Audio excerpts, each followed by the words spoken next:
YouTube channel ഡോറാസ്. നമ്മുടെ ഇന്നത്തെ video എന്ന് പറയുന്നത് ആഫ്രിക്കൻ ലവ് ബേഡ്സിനെ കുറിച്ചാണ്. ആഫ്രിക്കൻ ലവ് ബേഡ്സിൽ മെയിലും ഫീമെയിലും നമുക്ക് എങ്ങനെയൊക്കെ ഐഡൻറ്റിഫൈ ചെയ്യാം, അതുപോലെ തന്നെ ഒരു തീറ്റയും കാര്യങ്ങളെക്കുറിച്ചാണ്. അപ്പോൾ വീഡിയോ സ്കിപ്പ് ചെയ്ത് മുഴുവനെ തന്നെ കാണാൻ ശ്രമിക്കുക. വീഡിയോ ഇഷ്ടപ്പെട്ടാൽ ലൈക്ക് ചെയ്യുക, ഷെയർ ചെയ്യുക, സബ്സ്ക്രൈബ് ചെയ്യുക. നമുക്ക് എന്നാൽ വീഡിയോയിലേക്ക് കടക്കാം.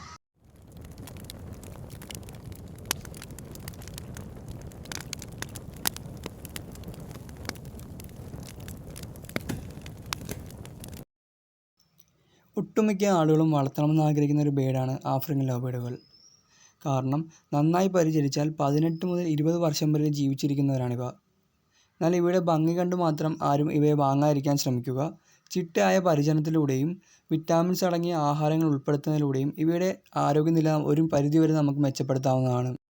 അപ്പോൾ ആഫ്രിക്കൻ ലവ് ബേഡ്സിനായി കേജ് ഒരുക്കുമ്പോൾ നമ്മൾ ശ്രദ്ധിക്കേണ്ട ഒരു കാര്യമെന്ന് പറഞ്ഞാൽ, ഒരു ജോഡിക്ക് 3 അടി ഉയരവും 2 അടി വീതിയും 2 അടി നീളവും വേണം. പിന്നെ ബ്രീഡിങ്ങിനായി കുടങ്ങളോ മരപ്പെട്ടിയോ നമുക്ക് ഉപയോഗിക്കാം.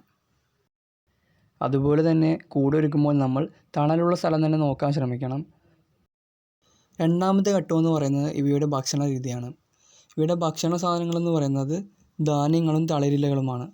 പ്രധാനമായിട്ടും തിന, ഗോതമ്പ്, സൂര്യകാന്തിക്കുരു, ഇവയോടൊപ്പം നമുക്ക് ചെറുപയർ, തുളസിയില, പുതിനയില, മല്ലിയില, വെള്ളരിക്ക, ക്യാരറ്റ് എന്നിവയും കൊടുക്കാം. കൂടാതെ കടല, പയർ, സോയാബീൻ എന്നിവ മുളപ്പിച്ചും കൊടുക്കാവുന്നതാണ്. ബ്രീഡിംഗ് ടൈമിൽ മുളപ്പിച്ച ഗോതമ്പ് കൊടുക്കാൻ പാടില്ല. ഈ ആഫ്രിക്കൻ ലവ് ബേഡ്സിനെ കൂട്ടമായും ജോഡി തിരിച്ചും വളർത്താവുന്നതാണ്. ഒരുമിച്ചിരുന്നുകൊണ്ട് യാതൊരു വിധത്തിലുള്ള പ്രശ്നങ്ങളും ഉണ്ടാവാറില്ല. ഇനി 8-ാം മാസം മുതൽ നമ്മുടെ ബേഡ്സുകൾ അഡൽട്ട് ആവുന്നതാണ്. 10-ാം മാസം പ്രായമുള്ള ബേഡ്സിനെയാണ് ബ്രീഡിങ്ങിനായി തിരഞ്ഞെടുക്കുന്നത്. ആഫ്രിക്കൻ ലവ് ബേഡ്സിനെ വളർത്തുന്നവർ നേരിടുന്ന പ്രധാന പ്രശ്നം എന്ന് പറയുന്നത് മെയിൽ ആൻഡ് ഫീമെയിൽ ഐഡൻറ്റിഫിക്കേഷനാണ്. ലവ് ബേഡുകളിലെ പോലെ നോസിലെ മാർക്ക് കണ്ട് ആഫ്രിക്കൻ ലവ് ബേഡിൻ്റെ ഫീമെയിലും മെയിലും നമുക്ക് ഐഡൻറ്റിഫൈ ചെയ്യാൻ സാധിക്കില്ല. അതുകൊണ്ട് തന്നെ മിക്കവരും DNA ടെസ്റ്റ് വഴിയാണ് ഇത് ചെയ്യുന്നത്. എന്നാൽ DNA ടെസ്റ്റ് വളരെ എക്സ്പെൻസീവ് ആയതുകൊണ്ട് തന്നെ ഇതല്ലാതെ മറ്റൊരു മാർഗ്ഗമുണ്ട്. അതെന്താണ് നമുക്ക് വീഡിയോയിലൂടെ കാണാം.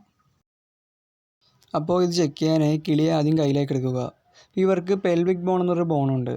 ഇത് സ്ഥിതി ചെയ്യുന്നത് വയറിൻ്റെ അടിഭാഗത്തായിട്ടും വാലിൻ്റെ മുകളിലുമായിട്ടാണ്. അപ്പോൾ ഇത് ചെക്ക് ചെയ്യുന്നതിലൂടെ കിളി ആണാണോ പെണ്ണാണോ എന്ന് കൃത്യമായി നമുക്ക് മനസ്സിലാക്കാൻ സാധിക്കുന്നതാണ്. പക്ഷെ അതുപോലെ തന്നെ ഇത് ചെക്ക് ചെയ്യുമ്പോൾ വളരെ മൃദുവായിട്ട് വേണം ടച്ച് ചെയ്യാൻ. അപ്പോൾ അതെങ്ങനെയാണെന്ന് നമുക്ക് നോക്കാം. അപ്പോൾ കിളിയെ ഇങ്ങനെ കയ്യിൽ പിടിക്കുക. വളരെ മൃദുവായിട്ട് പറന്നു പോകാത്ത വിധം ഒതുക്കി പിടിക്കുക. ഈ ആരോ മാർക്ക് ഇരിക്കുന്ന ഡോട്ട് കണ്ടല്ലോ, അവിടെയായിട്ടാണ് പെൽവിക് ബോൺ കാണുന്നത്. ആ സ്ഥലത്ത് നമ്മുടെ വിരലുകൾ ഉപയോഗിച്ച് ഒന്ന് പതിയെ തടകി നോക്കുക. ആ ഒരു പെൽവിക് ബോൺ ആ ഭാഗത്ത് കൂർത്തതായോ അടുപ്പിച്ച് ചേർന്നിരിക്കുന്ന രീതിയിൽ നമുക്ക് കാണാവുന്നതാണ്.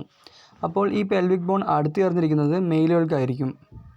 ഇനി ഫീമെയിലിനാണെങ്കിൽ ഈ ഡോട്ടിൽ കാണുന്ന പോലെ തന്നെ പെൺകിളിക്ക് ബോൺ തമ്മിൽ ഗ്യാപ്പ് കാണുന്നതാണ്. ഇതാണ് പെൺകിളികൾ.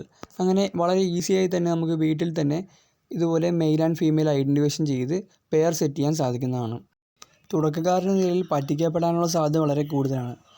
പക്ഷേ മറ്റു കിളികളെപ്പോലെ, അതായത് ലവ് ബേഡ്സിനെയും ഫിഞ്ചസുകളിലെയൊക്കെ പോലെ നോസിലെ മാർക്ക് കണ്ടും കളറിൻ്റെ വ്യത്യാസത്തിലും നമുക്ക് ആഫ്രിക്കൻ ലവ് ബേഡ്സിനെ ഐഡൻറ്റിഫൈ ചെയ്യാൻ സാധിക്കില്ല. അതിന് 2 മാർഗ്ഗങ്ങളേ ഉള്ളൂ. ഒന്ന് ആണ് DNA ടെസ്റ്റിംഗ്. DNA ടെസ്റ്റിംഗ് വളരെ എക്സ്പെൻസീവ് ആയതുകൊണ്ട് തന്നെയാണ് ഞാൻ ഇപ്പോഴുള്ള ഈ മാർഗ്ഗം നിങ്ങളെ കാണിച്ചു തന്നത്. DNA ടെസ്റ്റ് എക്സ്പെൻസീവ് ആയതാണെങ്കിലും അതിൻ്റെ റിസൾട്ട് വളരെ കൃത്യമാണ്. അതുപോലെ തന്നെ ചെയ്യാവുന്ന മറ്റൊരു മാർഗ്ഗമാണ് ഞാൻ ഇപ്പോൾ പരിചയപ്പെടുത്തിയത്. അപ്പോൾ എല്ലാം നിങ്ങൾക്ക് വ്യക്തമായി മനസ്സിലായെന്ന് ഞാൻ പ്രതീക്ഷിക്കുന്നു. അപ്പോൾ അടുത്ത നല്ലൊരു വീഡിയോ കാണുന്നവരെ എല്ലാവർക്കും ബൈ.